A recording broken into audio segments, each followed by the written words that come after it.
드리는 말씀보다도 이게 혹시 작은 기회가 돼서 어떤 연이 되고 그렇게 이야기를 나누다 보면 서로 도움이 되는 기회가 있지 않을까, 저는 그걸 더 크게 생각을 하고 있습니다. 그래서 제가 이렇게 스킨십이 좋지는 않지만 그런 마음은 있으니까 편하게 생각을 하시고 협의할 게 있거나 하면 편하게 연락을 해주시면 제가 시간이 되는 대로 꼭 응답을 하고 한번 의견을 듣고 이렇게 하도록 하겠습니다.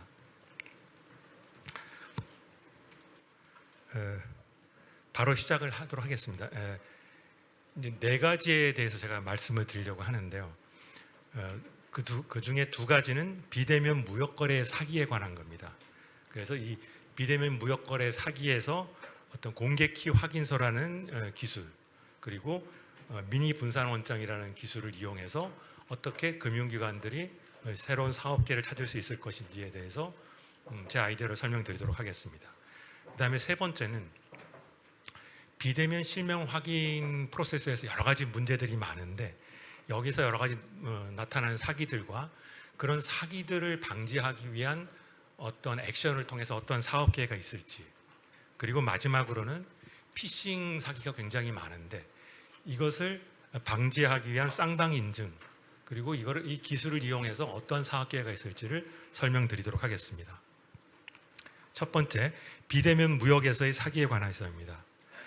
중소기업 대표인 B 씨는 태국 무역회사로부터 구매 협의를 하는 메일을 받았습니다. 견적서, 사업자 등록증까지 주고받고 계약서까지 체결했다고 합니다. 그 후 태국 무역회사는 물건값과 항공료를 포함해서 4,800여만 원을 달러로 송금한 송금 명세서를 전송하면서 항공편을 빨리 확정해야 되니까 항공요금부터 빨리 그 물류회사로 보내라 라고 요청을 했다고 합니다. 그래서 B 씨는 항공료 600여만 원을 물류회사 계좌에 입금을 했습니다. 그런데 예상했다시피 그 업체는 가짜 수입 업체였고 물류회사도 가짜 물류회사였습니다. 이런 사기 위험이 있다 보니까 국내에서 우량 기업으로 인정받는 바이어들 같은 경우에도 국내에서는 물건 먼저 보내, 그리고 검수해서 이상 없으면 정산 주기에 따라서 돈 줄게 라고 하면 아무 이의 없이 물건을 보내주지만 국제거래에서는 그게 잘 안 됩니다. 왜냐하면 해외에서는 니네 나라에서 우량한 업체인지 나 잘 모르겠다 하는 경우가 대부분이거든요. 그리고 뭐 내가 이렇게 우량한 회사야라고 재무제표 같은 거 올려봐도 그걸 내가 어떻게 믿어가 되는 거죠. 그래서 이제 해외 셀러 입장에서는 국내에서는 인정받는 바이어라 하더라도 물건 먼저 보내주지를 않습니다. 그렇다고 해서 국내 바이어가 이 처음 보는 셀러한테 돈을 먼저 보내주기도 찝찝한 거죠. 그래서 이러한 국내 바이어의 페인 포인트를 해결하기 위해서 공개키 확인서라는 것을 제가 한번 생각을 해봤습니다. 좀 여담이지만 요거는 사실은 한 3, 4년 전 2021년인가 22년에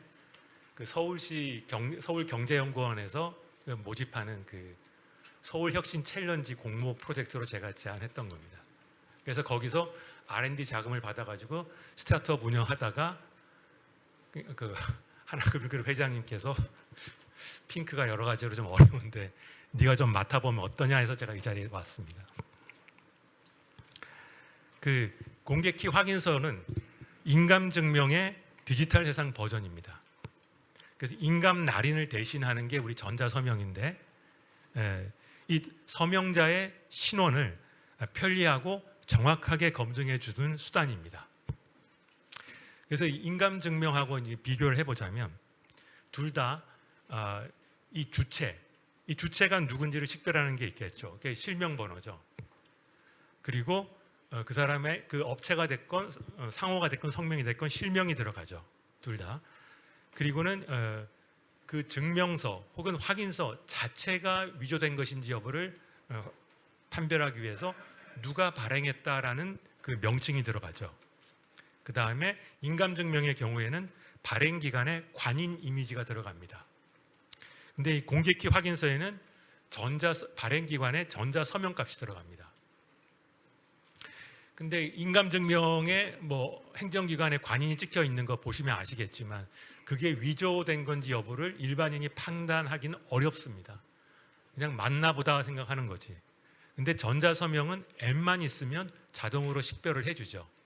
그래서 발행기관의 공개키만 미리 앱에 있으면 자동으로 식별을 해주죠. 그래서 훨씬 편리하고 정확합니다. 그 다음에 둘 다 날인된 인감 혹은 작성된 전자서명이 맞는지 틀린지를 판단해주는 수단을 제공합니다. 인감증명에는 그게 등록한 인감의 이미지죠. 근데 공개키 확인서에서는 그게 등록한 주체의 공개키입니다. 그럼 이렇게 이야기를 하면 이것도 역시 인감 이미지는 봐서 비슷하면 맞다고 인정을 하지 아주 정교하게 위조하면 그걸 판별해낼 방법은 사실 없습니다. 근데 이거는 공개키는 앱만 있으면 자동으로 판별을 합니다. 그래서 훨씬 정확하고 편리합니다. 이렇게 말씀드리면 그거 인증서하고 비슷한 거 아니야? 라고 생각하실 수 있습니다. 실제로 인증서랑 비슷합니다. 근데 차이가 있습니다. 근데 똑같은 점은 둘 다 실명번호, 실명으로 이게 누구 거야 라는 것을 기록을 하고 둘 다 발행기관의 명칭을 기록을 합니다. 그리고 서명 주체가 등록한 공개키를 기재하고 있습니다. 여기까지는 인증서하고 똑같습니다. 근데 뭐가 틀리지라고 하면 인증서는 발행기관의 API를 통해서 이게 위조된 건 인증서인지 아닌지를 판별을 합니다. 근데 공개키 확인서는 발행기관의 전자서명값으로 그걸 판단합니다.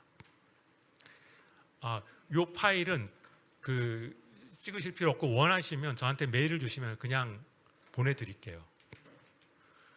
어떤 의미에서는 무단 전제를 환영합니다. 그만큼 자신이 있으니까 이 말씀 드린 거겠죠. 예. 그러니까 걱정하시지 마시고 들으시면 됩니다. 이 전자서명값은 있으면 이 발행기관이 이 공개키 확인서를 발행했다는 걸 부인할 수가 없겠죠. 발행기관의 공개키는 이거야라고 앱에 미리 등록을 해놓으면. 그런데 인증서는 부인이 가능하죠.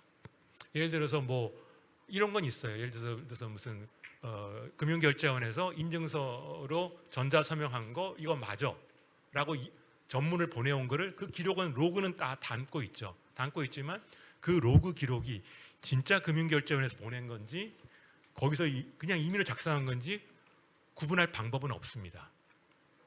그냥 설마 금융결제원이 거짓말은 하겠어? 라고 믿고 가는 것밖에 없어요. 그런데 공개키 확인서는 발행기관의 전자서명이 있기 때문에 그걸로 검증해서 딱 맞으면 발행기관이 나중에 딴소리 못하겠죠. 이건 맞아 틀렸다 하는 거를. 그 다음에 또 차이점은 인증서는 API 시스템을 구축해야 됩니다. 그러다 보니까 일단 돈이 들어요. 그래서 뭐 중소상공인이나 소상공인이나 개인은 이걸 확인할 방법이 없어요. 전자서명했더라도 전자계약에서 전자서명했더라도 이건 맞는지 틀리는지 당사자가 알 방법이 없는 거예요. 그런데 공개키 확인서는 앱에서 모든 것을 식별을 해줍니다. 그래서 이 앱만 깔려 있으면 누구나 이걸 이용할 수 있습니다. 그리고 인증서는 API 시스템을 해야 되다 보니까 인증서 발행기관에서 신용 체크를 합니다. 예를 들어서 개인이 돈 있다고 나 좀 설치해줘 하더라도 안 해줍니다. 계정을 안 열어줍니다. 그런데 공개키 확인서는 개인 포함 누구나 다 앱만 깔고 다 할 수 있습니다. 그리고 공개키 확인서를 본인이 발급받아가지고 상대방한테 보내면 상대방도 그걸 통해서 검증해 볼 수 있습니다. 그리고 그 사람의 전자서명의 위조 여부도 검증해 볼 수 있죠. 그래서 이게 우리가 알고 있는 인증서랑 다른 점입니다. 그럼 공개키 확인서 발급을 조금 설명을 드리면 비대면 거래 상담 중인 당사자들이 각자 자신의 공개키를 등록한 은행에 신청을 합니다. 물론 현재는 이 프로세스가 없습니다.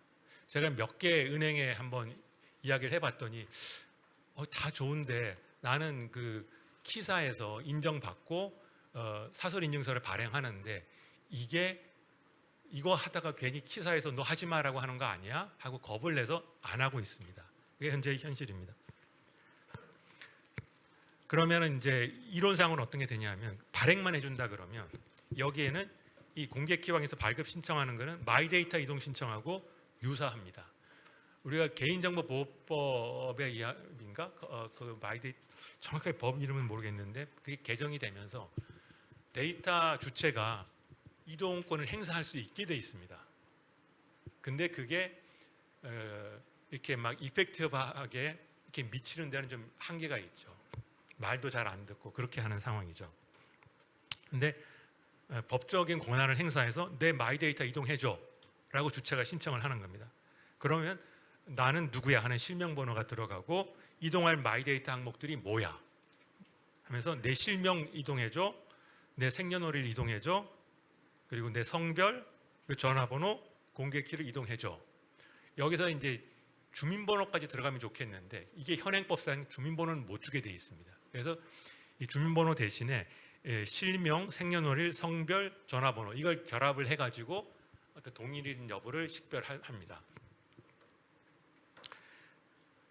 그러면 이제 신청자의 거래은행은 이 신청자의 실명번호에 해당하는 마이데이터를 검색을 해서 이 공개키 확인서와 서명값을 신청자한테 주는데 이제 그 이동 신청한 그 마이데이터 항목들이 들어가고 그 다음에 작성은행의 명칭이 들어가고 그 다음에 이거에 대한 이 작성은행의 서명값이 첨부가 됩니다.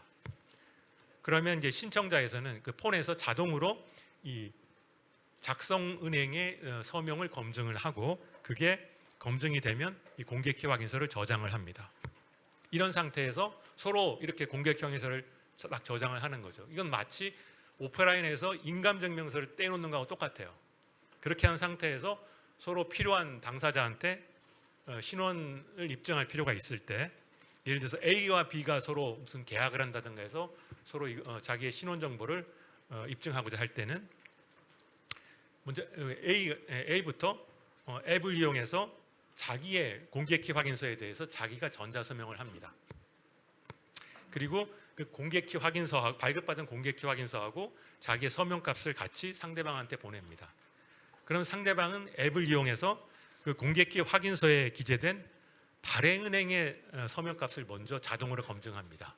그래서 그게 검증이 되면 이거는 위조된 게 아니구나 하고 공개키 확인서에 기재된 A의 공개키를 이용해서 A의 서명값을 자동으로 검증합니다. 그리고 그게 검증이 되면 A의 신원 정보가 이 검증된 서명을 보낸 사람이라면 이 공개키 확인서에 기재된 신원 정보에 해당되는 사람이구나 하는 걸 파악할 수 있습니다. 서로 그렇게 하면 되겠죠. 그 다음에 이거를 은행에서 신용장 통지 업무라는 게 있습니다. 그 신용장 통지 업무를 위해서 은행 간에 코레스 계약을 맺고 실명 확인에 해당하는 실사를 합니다. 듀딜리전스를 통해서 이 은행의 실체는 뭐구나 하는 걸 확인한 다음에 서로 테스트 키를 교환합니다. 그거하고 유사하다고 보시면 됩니다. 그래서 신용장 통지 업무를 제휴한 해외 파트너 은행하고 우리 여기에 공개키 확인서 통지 업무를 추가합시다 라고 합의가 되면 이런 게 됩니다. 한국에 있는 애플리컨트 신청자가 자기 거래은행인에다가 수신자 내 상대방이 미국에 있는 BOA 뱅크 오브 아메리카 거래은행 고객인데 걔를 뱅크 오브 아메리카를 통지은행으로 지정을 하고 그 다음에 내 상대방의 메일 주소를 수신 주소로 지정을 해서 내 공개키 확인서를 보내줘, 신용장 발급해줘 하는 거하고 똑같은 거죠. 차이가 있다면 신용장은 여차하면 내가 대신 돈 물어줄게 하는 보증인 거고 그 결제에 대한 보증인 거고 공개키 확인서를 발급하는 거는 이 사람 정보 이거 맞아 라는 정보에 대한 보장인 겁니다. 그러면 당연히 발급 수수료 받겠죠. 이게 하나의 수익 모델이 될 수 있습니다. 그리고 발급 수수료 받고 신용장 발급 수수료처럼 발급 수수료 받고 이 신청자의 공개키 확인서를 작성해서 거기에 이슈어 뱅크 그러니까 신청자의 거래은행에 이슈어인 신청자의 거래은행의 서명값을 첨부하죠. 그래서 통지은행으로 보냅니다. 예를 들어서 통지은행을 뱅크 오브 아메리카로 지정했으면 뱅크 오브 아메리카로 보내죠. 그럼 뱅크 오브 아메리카에서는 이미 서로 듀디리전스 하면서 코레스 계약할 때 테스트키 주고받은 게 있는데, 제가 조금 더 욕심을 내자면 그것보다는 우리가 새로운 키를 주고받자. 그걸 하고 그럼 새로운 키를 주고받아서 그럼 공개키 갖고 있죠. 그럼 공개키로 검증이 되면 이거는 대한민국의 A은행이 보낸 게 맞구나 라고 확인이 되는 거죠. 그러면 통지 수수료를 차지하죠. 그래서 그 이슈어뱅크 계좌에서 돈을 빼가지고 통지 수수료를 차지하고, 그 다음에 이슈어뱅크로부터 받은 신청자 A의 공개키 확인서에다가 그다음에 이슈어뱅크의 서명이 있는 거, 그 전체에 대해서 이 이슈어뱅크는 내가 아는 어느 은행 맞습니다. 그리고 그 은행에서 보내온 게 맞습니다. 라는 문구 넣어가지고 전체에 대해서 통지은행이 서명을 해서 보냅니다.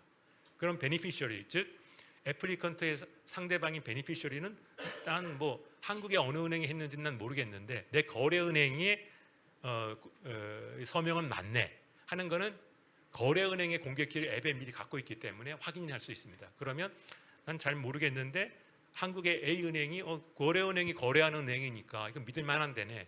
그리고 그 은행이 확인한 정보구나. 그러면 뭐 그 은행이 사기칠 가능성은 좀 적겠지. 그러면 상대방에 대한 신원을 지금보다는 훨씬 객관적으로 신뢰할 수 있게 됩니다.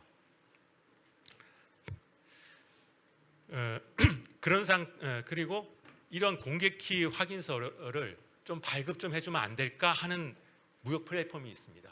이게 이시플라자라는 데인데, 이시플라자는 원래는 무역협회 자회사인 한국무역정보통신의 한 사업부였습니다. 근데 사업부인데 이제 그 산자부에서 감사 나와서 이런 그 공공기관 이런 거 하면 돼? 해가지고 분사를 한 겁니다. 그러다 보니까 고객 기반이 빵빵해요. 239개국의 110만 무역기업이 여기 회원으로 들어와 있습니다. 그리고 아마존 계열의 트래픽 조사기관인 알렉스가 2022년 4월 기준으로 세계 7위 B2B 무역 플랫폼으로 발표를 했다고 합니다. 그러면 얘가 해외 무역기업에 대한 통지은행 역할을 할 수 있지 않을까 하는 생각을 합니다. 왜냐하면 지금 한국에 있는 은행을 설득해서 이거 하자 하는 것도 쉽지 않은데 해외에 있는 은행을 설득하는 건 더 어렵거든요. 그래서 해외에 있는 은행을 설득하기 전까지는 이 이시플라자가 그 통지은행의 역할을 할 수 있지 않을까? 어느 정도는. 왜냐하면 통지은행의 역할은 여기 믿을 만한 데야라는 거거든요. 근데 이 해외 기업들은 오랫동안 여기 거래해 왔으면 여긴 그래도 믿을 만한 데야. 뭐 은행만큼은 아니겠지만 그런 게 어느 정도 돼 있다고 봅니다. 그래서 그거를 어느 정도 기대할 수 있지 않을까 생각합니다. 그리고 마침 이 플랫폼은 현재는 이제 거래 파트너 검색 그리고 상품 검색 이런 검색 플랫폼을 역할밖에 못 하는데, 여기서 이제 옛날에 그 알리바바 설립 당시에 마윈이 이제 제휴하자고 여기 연락이 왔을 때 그때 알리바바가 뭐야 해서 이제 그 마케팅 그 조사기관에 조사를 시켰어요. 그래서 리포트를 받았는데 조그마한 아파트에 8명이 피 시키고 앉아있는데 뭐 하는 회사인지 모르겠습니다 하고 답이 온 거예요. 그래서 당연히 제휴를 안 하죠. 그랬더니 마윈이 화가 나가지고 8명 다 데리고 한국에 왔대요. 와가지고 이 회사를 쫙 벤치마킹하고, 이건 이제 이 회사 사장님한테 들은 얘기인데, 내 3억 줄게, 배너 광고만 싣자. 그랬더니 3억? 그 당시엔 큰 돈이죠. 좋지 하고 알리바바의 배너 광고를 실어줬습니다. 그래서 그때 이 회사에 그거를 고객 기반을 많이 가져가지 않았나. 그래서 오늘날의 알리바바가 되지 않았나. 그래서 이 회사 사장님이 굉장히 그걸 후회하고 있어요. 그러면서 우리도 알리바바처럼 거래 결제 플랫폼을 한번 진화해보고 싶다라는 생각을 하고 계시죠. 그래서 KYB, 이게 Know Your Business Partner라고 합니다. 우리 개인에서는 KYC에 해당되는 거죠. 이러한 요청 메뉴를 그 플랫폼에 만들고 싶어 합니다. 그래서 이게 뭐냐 하면 결국 제가 말씀드린 공개키 확인서 그리고 마이데이터 확인서를 요청하는 메뉴입니다. 그래서 예를 들어 해외 업체가 20플라자 플랫폼을 이용해서 KYB 어떤 상대방을 지정하고 어떤 그 KYB 신청 메뉴를 누르는 것은 결국 그 상대방한테, 예를 들어 국내 업체한테 네 공개 키 확인서 발급해줘, 네 마이데이터 확인서 발급해줘라고 요청하는 게 되죠.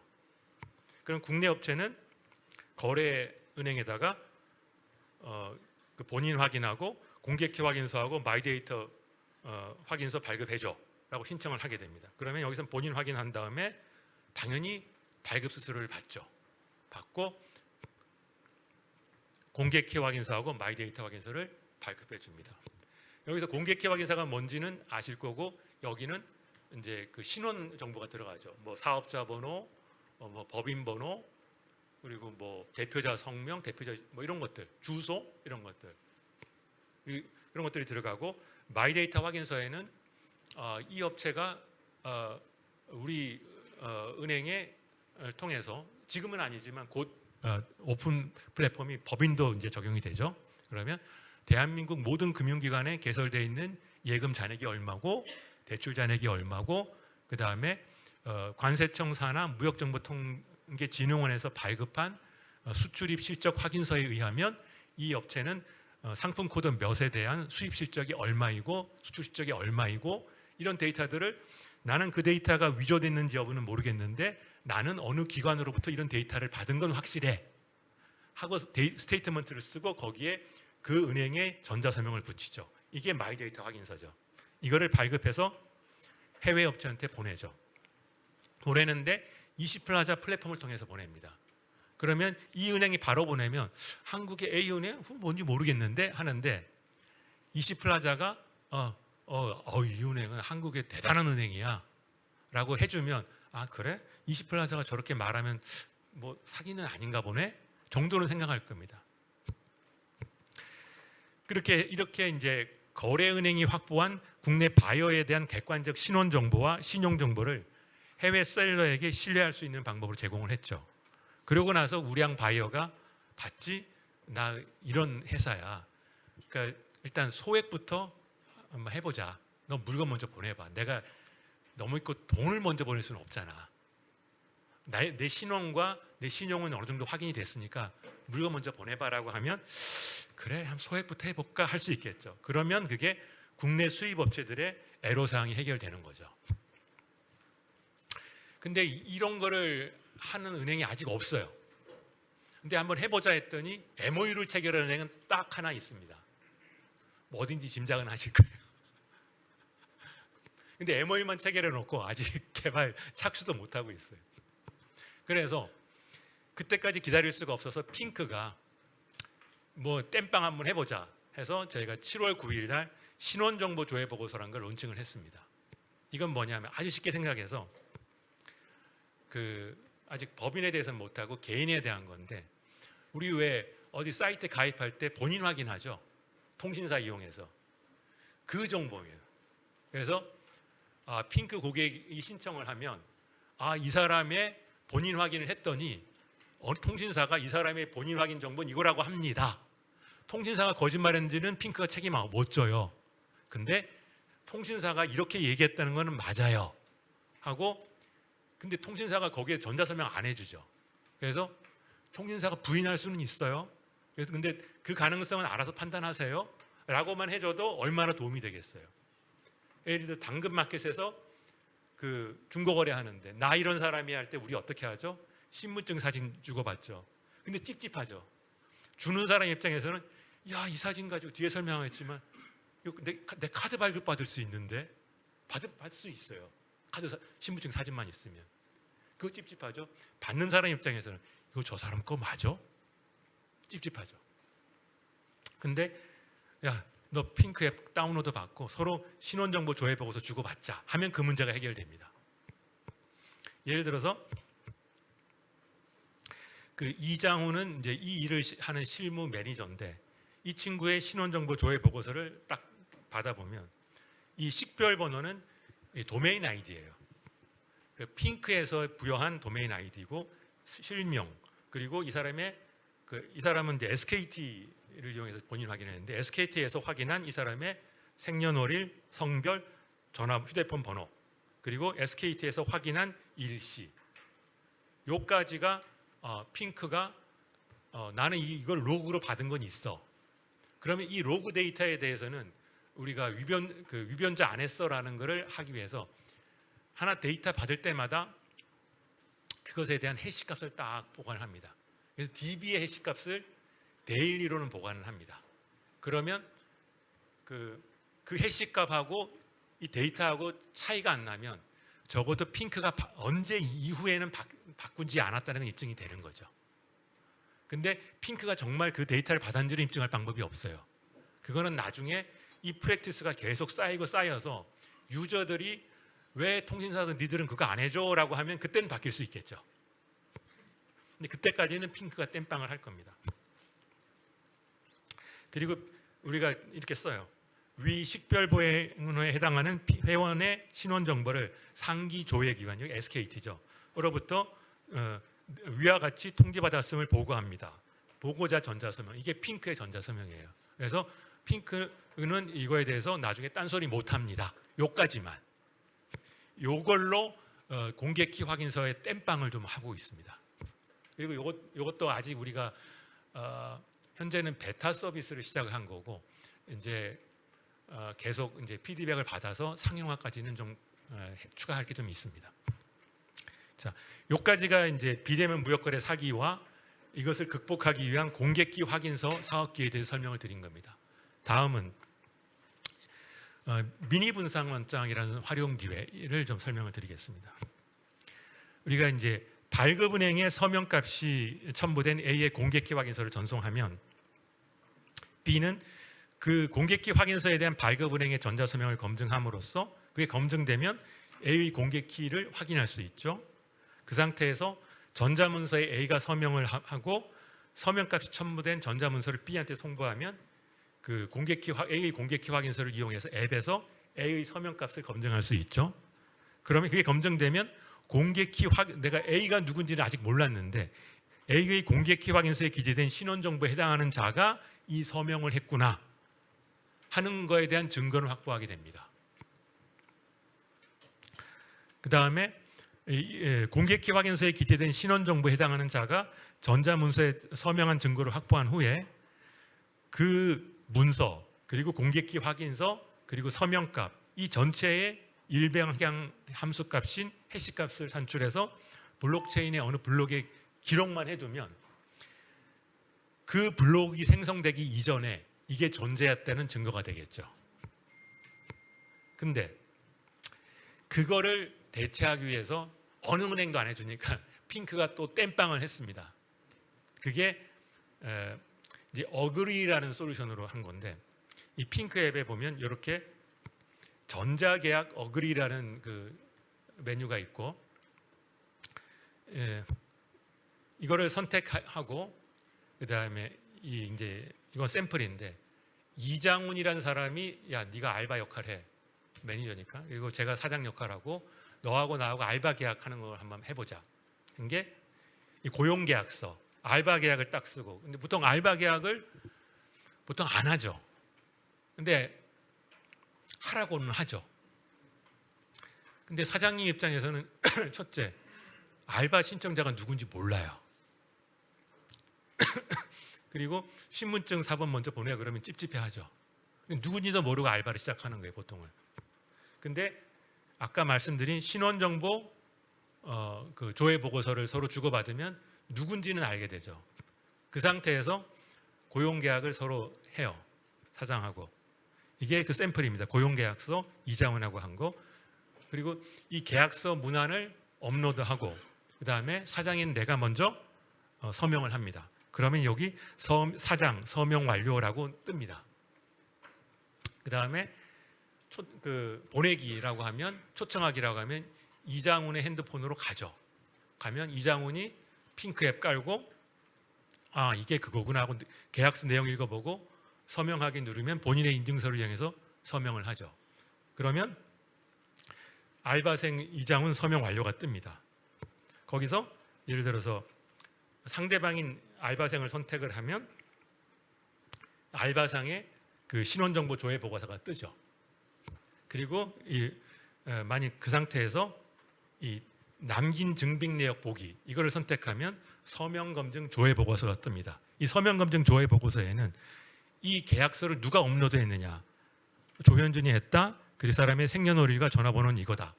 그리고 언제 이걸 업로드했느냐. 그리고 고용계약서 파일은 이거야. 첨부가 되죠.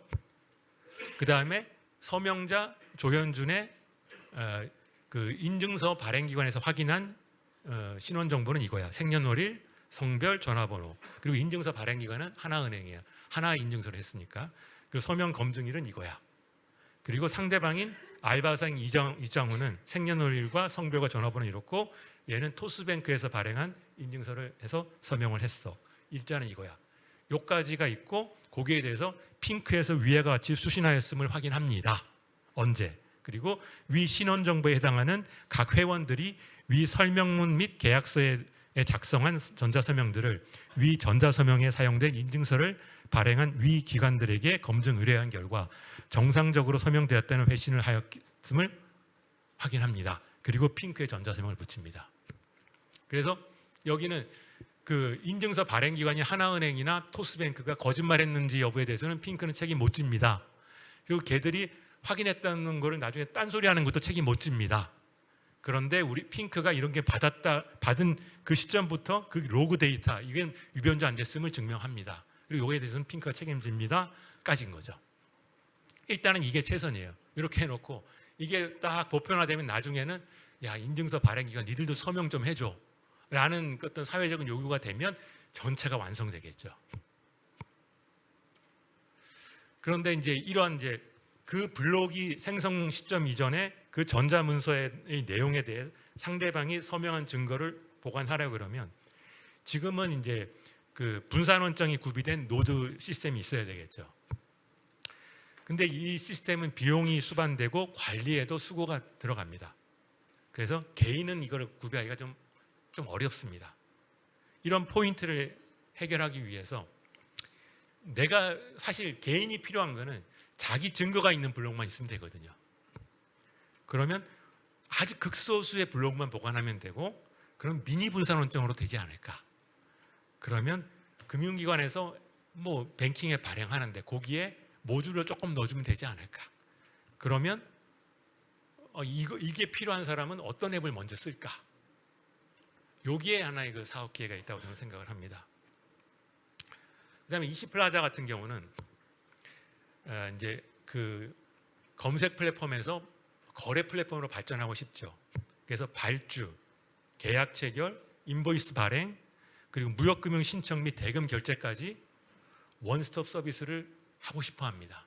그래서 모은행하고 MOU도 체결했고 모은행에서는 우리 스마트 금융 할 거야 라고 프레스 릴리스는 했는데 그 다음에 액션이 안 따르고 있어요.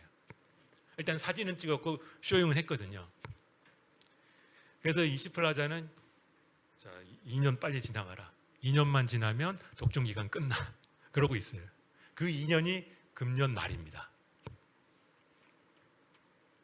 그러면 이시플라자는 발주서, 계약서, 검수 확인서 등을 전송할 때 공개키 확인서로 검증 가능한 당사자의 서명값을 첨부해 상대방에게 전송합니다. 이때 이 상대방은 국제간이거든요. 어차피 상대방은 한국 업체가 아닌 데가 하나는 껴요. 그러면 키사가 인증하는 인증서는 아무 소용 없어요. 여기서는 인정되는 건 기술적으로 입증 가능하냐만 하면 되거든요. 그래서 어떤 기존의 인증서의 어떤 스탠다드, 룰 이런 거 다 무시하고 기술적으로 인정할 수 있는 그 인증서를 이건 인증서 아니야라고 하고 핑크가 발행을 할 겁니다. 그래서 아까 그 본인 확인 무슨 조회 보고서, 신원정보 조회 보고서 하듯이 발급을 할 겁니다. 그래서 국제거래는 이걸로 쓸 거고, 그래서 상대방이 그 문서와 예를 들어 그 문서라는 게 발주서, 계약서, 검수 확인서, 인보이스 이런 것들이죠. 그 공개키 확인서와 그 서명값의 해시값을 그것들이 존재한 증빙으로서 블록체인에 기록하고 그거를 뭐 미니 블록이나 이런 데 가지고 있으면 원장 같은 데 갖고 있으면 그 증빙이 저장된 블록이 생성된 시점 이전에 당사자들이 그 문서에 서명한 사실을 입증할 수 있겠죠. 그리고 당사자들이 서명값들이 첨부된 전산문서 사본을 거래은행에 전송하면 그거는 불법 송금이 아니라 정당한 무역대금 결제라는 증빙이 되겠죠. 그 다음에 세 번째는 비대면 실명 확인 사기와 계좌 접근 권한 확인서라는 솔루션에 대해서 설명을 드리겠습니다.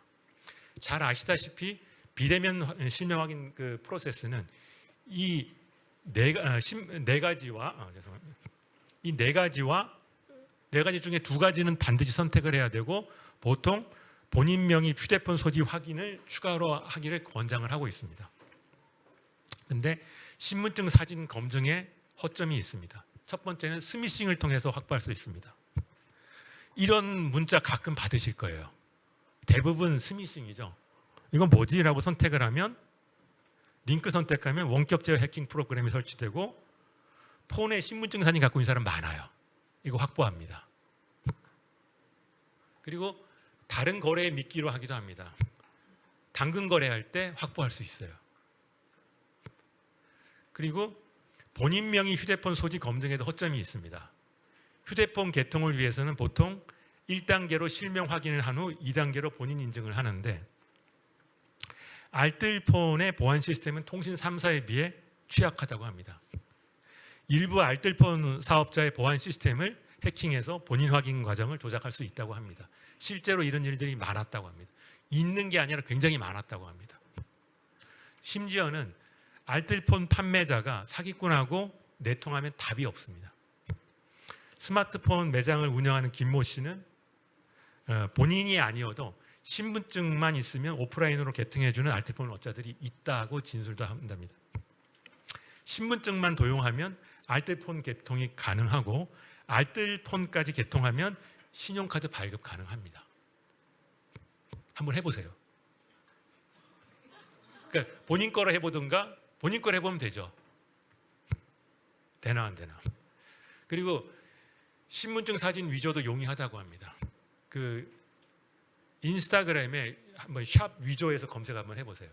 그러면 대리 제작 전문점, 이미지 제작, 우리가 분명히 샵 위조로 했어요. 근데 이런 것들 떠요. 이런 데들이 다 이걸 위조 신분증 만들어주는 업체랍니다. 이게 수십 개, 수백 개가 아니라 수천 개랍니다. 그래서 주민등록증 위조해서 사진으로 받으면 20만 원이라고 하고 실물로 받으면 90만 원이라고 홀로그램까지 추가하면 120만 원이랍니다. 자, 이런 상태에서 신분증 사진만 확보하면 알뜰폰 개통 가능하죠. 신분증 사진 내 얼굴로 바꿀 수 있죠. 그럼 영상통화에서도 통과되죠. 그러면 신분증 사진 플러스 휴대폰 소지 플러스 영상통화 되죠. 그러면 은행 계좌도 개설할 수 있죠. 그리고 오픈 뱅킹으로 하나만 개설하면 다 볼 수 있죠. 다 거래할 수 있죠. 이게 현실입니다. 신분증 사진 굉장히 조심하십시오. 그리고 로그인 없이도 일원 송금 암호 열람 가능하죠. 예를 들어서 스미싱으로 폰에 해킹앱만 설치하면 우리 알림이 많이 하잖아요. 일원 송금한 알림이 오죠. 거기 일원 송금 암호 오죠. 알 수 있겠죠. 자, 이런 상태다 보니까 많은 피해들이 일어나고 있어요. 그래서 나는 이 어떤 항변이 눈에 뜨더라고요. 어떤 80대 피해자의 딸이 아니 어떻게 신분증 사진 하나 유출됐는데 금융사고가 되냐. 이게 굉장히 짠해요. 그리고 이런 80대 이런 분만 당하는 게 아니에요. 대기업 회장들도 당해요. 그 이사는 아마 저도 이건 기사에서 봤는데 이사의 엘모 회장은 뭐 어떤 그 자통법 위반 혐의로 하여튼 구속돼 있는 사람이에요. 근데 이 사람 구속 기간 중에 이 사람 계좌에서 이사 주식 25억이 거래됐어요. 이 사람은 5월부터 수감돼 있었는데 이게 작년 10월의 일이에요. 근데 다행히 이 사람은 이제 비서실도 빵빵하게 있고 하니까 회장님이 구속됐는데 어떻게 주식이 거래됐지? 하면서 지급정지 걸었어요. 그래서 돈은 인출 안 됐어요. 그다음 대기업 A 회장. 이 사람도 금년 2월 17일에 이 사람이 25년 전에 사용했던 신분증 사진을 이용해서 알뜰폰이 개통이 됐어요. 대기업 회장님 명의로 알뜰폰이 개통됐답니다. 말도 안 되지만 돼요. 그래서 알뜰폰으로 증권사 신규 계좌를 개설했답니다. 그리고 오픈뱅킹을 이용해서 모든 계좌를 다 찾은 거예요. 그랬던데 비서실에서 보니까 갑자기 회장님 법인폰으로 인증서 발급됐다는 문자가 계속 오는 거예요. 야, 이거 이상하다 해서 막았어요. 다행히.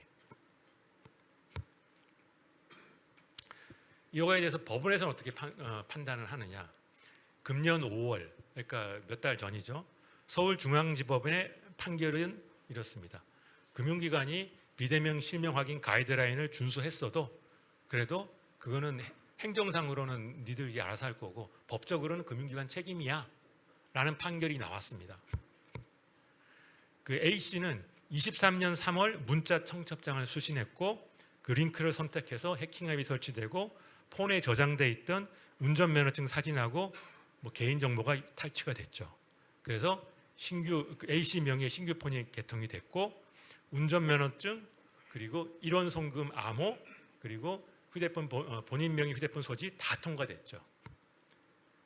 그래서 이런 사건에 대해서 이 법원에서는 폰에 신분증 사진을 보관하는 행위는 사회통념상 과실로 볼 수 없다. 기존 비대면 본인 확인 절차의 허점을 감안했을 때 보다 엄격한 기준이 적용돼야 한다. 따라서 A씨가 K뱅크, 미래에셋생명보험, 농협은행을 상대로 제기한 채무 부존재 확인 소송에서 원고 승소 판결을 내렸습니다. 이게 금년 5월의 일입니다. 이 금융기관들은 나 비대면 실명 확인 프로세스 다 지켰어. 그러니까 나 책임 없어라고 생각을 했겠죠. 그리고 작년 7월 부산지법 동부지원에서도 비슷한 판결이 있었습니다. 신분증 사진으로 신분증 인증이 이루어진 것은 본인 확인 조치 의무가 제대로 이행됐다고 보기 어렵다. 그리고 작년 5월 남부지법에서도 비슷한 판결이 있었습니다. 명의 도용이나 착오 의사 표시의 가능성이 높다. 금융사가 영업 편의 위해서 절차를 간소화한 거 아니냐. 그러니까 이거는 금융사의 책임이다. 그래서 금융사가 편리하게 하기 위해서 한 거니까 금융사가 책임져야 된다. 이런 판결이 나왔습니다. 근데 금융기관의 직원들이 생각하는 기대하고는 다르죠. 자, 어떨 거냐?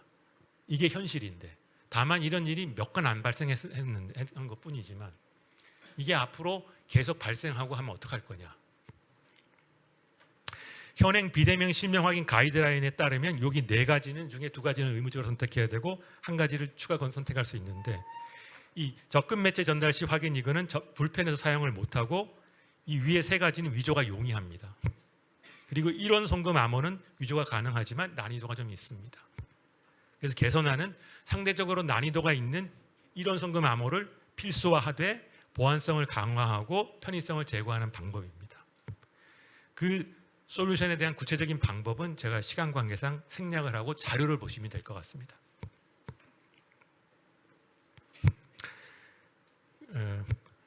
그리고 편의성도 아주 간편합니다. 기존에는 이 많은 걸 다 해야 되는데 인증서 선택하고 인증서 패스워드 입력하면 완료됩니다. 이런 프로세스는 자료로 제가 대체를 하겠습니다. 시간이 별로 없으니까. 그다음 마지막으로 중요한 게 피싱 사기에 관한 건데 이거는 실제 피싱 사기에 사용된 화면들입니다. 딱 봐도 여기 네이버 거 같죠? 근데 이거는 피싱범이 실제로 전송한 화면입니다. 이거 보고 선택하면 이 화면 들어가는데 딱 봐도 네이버 거 같죠? 근데 아니에요. 그래서 피싱 사이트 피해 해결하는 방법의 하나는 양방향 인증인데 근데 문제는 양방향 인증을 하게 되면 사용자가 사이트를 인증하는 프로세스가 추가되기에 불편합니다. 그래서 이러한 불편으로 안 돼요. 근데 하나 우리가 힌트를 얻을 수 있는 게 코로나19를 극복하는 과정에서 국민들은 대부분 QR코드 스캔하는 거에 대해서는 익숙합니다. 그래서 그 덕분에 QR코드 스캔해서 로그인하는 방법들이 꽤 익숙해져 있어요. 그래서 이러한 사용자 체험은 그대로 유지하면서 사용자의 휴대폰도 동시에 사이트를 자동 인증하게 하면 그 문제가 해결되겠죠.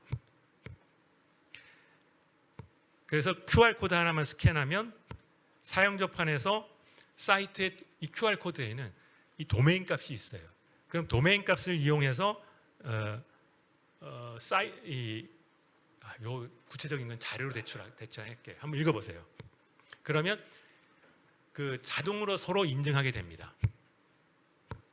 그러면 거기서 딱 수작업은 QR코드 스캔하는 거하고 그 다음에 내가 이 앱을 사용한 지 10분 이상 됐으면 앱 키고 그 다음에 패스워드 입력하는 거 그거밖에 없어요. 그게 되면 자동 쌍방 인증이 됩니다. 그러면 사업계획은 뭐냐? 금융기관에서 발급한 앱에다가 이 모듈을 심으면 따로 이 앱을 개발하거나 다운로드할 필요가 없겠죠. 그러면 어떤 사이트에서 어떤 그 본인 확인을 하거나 할 때 우리는 피싱 청정 사이트입니다 하고 선언할 수가 있어요. 왜냐하면 우리 회원들은 양방향 인증을 해서 그 만일 인증이 안 됐을 때는 여기 처음 오는 사이트인데요 라고 알람이 뜨거든요. 그러면 그럴 리가, 나 회원 가입까지 다 했는데 이거 피싱이구나 하는 걸 알 수가 있죠. 그래서 우리 사이트는 피싱 청정 사이트입니다 라고 선언할 수 있고, 대신 자동 쌍방 인증 이용료를 냅니다. 요거는 우리가 무슨 카카오나 아니면 네이버나 페이스북을 이용해서 인증할 때처럼 그 정도 수수료를 내죠. 그럼 그거를 이 인증 앱에 이 인증 모듈을 탑재한 금융기관하고 나눌 수가 있습니다. 이상입니다. 시간 맞추려고 하다 보니까 자세한 자료 그 프로세스는 제가 그 메일 주소 주시면 그대로 다 보내드리겠습니다. 감사합니다. 네, 감사합니다. 네, 바로 Q&A 진행해 보도록 하겠습니다. 저희 사전 질문 4가지 받았는데요. 이 중에 한 가지부터 질문 드리겠습니다. 2번 질문 어떨까요? 핑크에서도 소외계층에 도움을 줄 수 있는 핀테크 사례들이 있는지 궁금합니다. 라는 질문이 있었습니다. 그 핑크는 스스로를 어떻게 규정하냐면 주주는 대기업이다. 그러나 우리는 벤처기업이다. 라고 제가 와서 계속 세뇌를 하고 있습니다. 그리고 벤처기업은 이것저것 다 할 수가 없어요. 잘할 수 있는 데 집중을 해야 됩니다.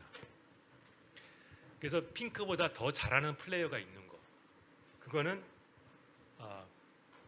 우리 고객의 가치를 높이려면 그거 쓰세요. 저희보다 그게 나아요. 라고 이야기하는 게 저는 고객으로부터 신뢰를 얻고 고객의 가치를 극대화하는 것으로 저는 생각을 합니다. 소외계층에 도움을 줄 수 있는 핀테크 분야는 핑크가 가장 잘할 수 있는 분야는 아닙니다. 그래서 대신에 어떤 소외계층 중에 디지털 거래를 하다가 사기당하는 사람, 그 사람들한테 도움 주는 거는 저희가 잘할 수 있는 분야예요. 그건 아까 제가 설명드린 것들.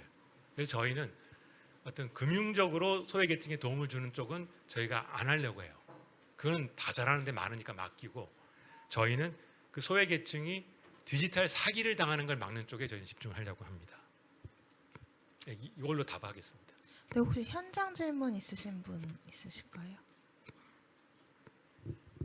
예, 말씀하시죠. 이시플라자가 거래 결제 플랫폼으로 가면 예. 중간에 지금 금융기관이 아니기 때문에 예. 에스크로 어카운트를 요구할 수 있잖아요. 예. 그때는 어떻게 좀 조언을 하실 수 있는 건지. 니들 에스크로 할래라고 하면은 예스 하는 은행들 많습니다.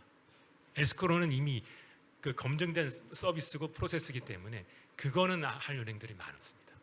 첫 번째 그 LC에서 예. 그 통상적으로 하는 저희 그 아이반을 쓰셔가지고 예. 코레스뱅크랑 연결을 하시는 건지, 예. 아니면은 다른 국제 결제망을 이용하실 건지, 거기에 대해서 뭐 대안이 예. 있으신 건가요? 예. 그거는 뭐든 가능하긴 하지만 제가 레코멘드 하고 싶은 거는 별도 넷을 쓰자. 왜냐하면 서로 그 공개 키를 가지고 서로 검증할 수 있거든요. 검증할 수 있기 때문에 굳이 뭐 스위프트망이나 뭐 이런 거를 쓸 필요가 없다. 거기 돈 줄 필요 없다. 라고 이야기를 하고 거기에 대한 시스템이나 이런 거는 핑크가 실비로 제공할게 라고 하려고 합니다. 마지막으로 죄송하지만 그 한 가지 더 질문하자면 그 데이터 프로텍션 관련해서 예. 하루 보관하신다고 했잖아요. 그거를 이제 예. 중앙의 서버에 보관하실 건지 아니면 밖에 뭐 제3자나 아니면 예. 저희들이 클라우드 이용하는 것처럼 하실 건지. 굉장히 중요한 질문을 해주셨는데요. 저희는 로 데이터, 원문은 저희가 보관을 합니다. 대신에 그 로 데이터의 해시값은 예를 들어 하루를 모아가지고 하루 전체 데이터의 해시값을 하루에 한 번씩 블록체인에 올릴 겁니다. 그 블록체인은 현재는 제가 있는 그대로 말씀을 드리면 현재는 제가 설립한 스타트업에서 만든 간이 메인넷입니다. 퍼블릭 체인인데 거기 노드는 몇 개 없어요. 관세청, 이시플라자 그리고 이제 핑크가 이제 들어갈 겁니다. 근데 이제 우리가 상용화 버전을 만들면 이 핑크앱 유저들이 다 바로 자기 증거를 그 넷에 올릴 거고 거기에 가스피 안 받을 거거든요. 그러면 그 참여하는 노드가 수백만이 될 수도 있을 겁니다. 네, 그러면 네. 사전 질문으로 다시 넘어가겠습니다. 네. 첫 번째 질문인데 AI 시대와 개인 맞춤형 핀테크의 서비스 결합 방안에 대한 핑크의 경영 전략을 듣고 싶습니다라는 질문이 있었습니다. 예. 그 AI 도래라는 환경 변화에 대한 경영 전략으로 핑크 내부에서 두 가지 분야에서 저한테 건의 또는 제안이 있었습니다. 하나는 우리 직원들 그 공부시켜 가지고 시스템 개발에 이용하자. 그래서 저는 거기에 그리고 또 하나는 이거를 이용한 서비스를 한번 만들어 보자. 이 두 가지 제안이 있었는데 그 제가 6년 전에 그 하나은행 미래금융그룹의 셀장을 맡을 당시에 그때도 비슷한 이슈들이 있었습니다. 그때 이제 그 AI 담당 셀장이 막 그걸 막 우리가 뭐 이렇게 하겠다라고 아주 호기 있게 얘기를 했죠. 그때 이제 그룹장이 셀장들한테 의견을 쫙 물었어요. 근데 저는 뭐라 그랬냐면 에러율이 50%에서 5%로 떨어진 거는 기술적으로 엄청난 진보입니다. 근데 유저 입장에서 봤을 때는 여전히 쓰레기입니다. 적어도 3, 4년은 기술 진보가 필요합니다. 그리고 그 기술 진보를 금융기관이 못합니다. 금융기관이 할 수 있는 거는 진보된 기술 진보가 아니라 진보된 기술을 이용한 어플리케이션입니다. 라고 제가 얘기를 했고 6년이 지난 지금 와서 보니까 기술 진보는 어느 정도 됐어요. 그래서 유저가 보기에 쓰레기란 얘기는 안 해요. 이거 쓸만한데 그까지는 됐어요. 근데 어떤 유저도 이거 100% 믿을 수 있어는 안 해요. 그래서 저는 이렇게 얘기를 했습니다. 그 개발해야 된다는 데는 니들이 자발적으로 쓰는 건 오케이. 근데 제발 강요하지는 마. 그다음 두 번째 서비스 하는 데다가 그 AI를 그 어소시에이트로 쓰는 건 찬성. 그러나 프린시플로는 쓰지 마. 프린시플은 반드시 엑스퍼트가 해야 돼. 그리고 AI 인사이드 인텔 인사이드 이런 건 하지 마. 그러면 니들은 멋있다고 생각하지만 유저는 안 믿어. 불안해. 안 사. 하려는 사람은 그걸 넣고 싶어 하지만 그러면 안 돼. 다 엑스퍼트가 판단하고 한 거로 해야 돼. 저는 그렇게 얘기를 하고 있습니다. 네, 감사합니다. 그럼 다음 질문 진행하겠습니다. 저희 시간상 마지막 질문이 될 것 같은데요. 핑크의 신기술 개발 단계 베스트 프랙티스에 대해 듣고 싶습니다. 이게 베스트 프랙티스인지 월스트 프랙티스인지 조금 애매하긴 한데 좀 유니크한 프랙티스가 하나 있습니다. 제가 아까 말씀드린 그 양방향 인증 기술, 이거는 세상에 아직 나와 있지 않은 기술이에요. 근데 천재 둘이서 개발한 기술입니다.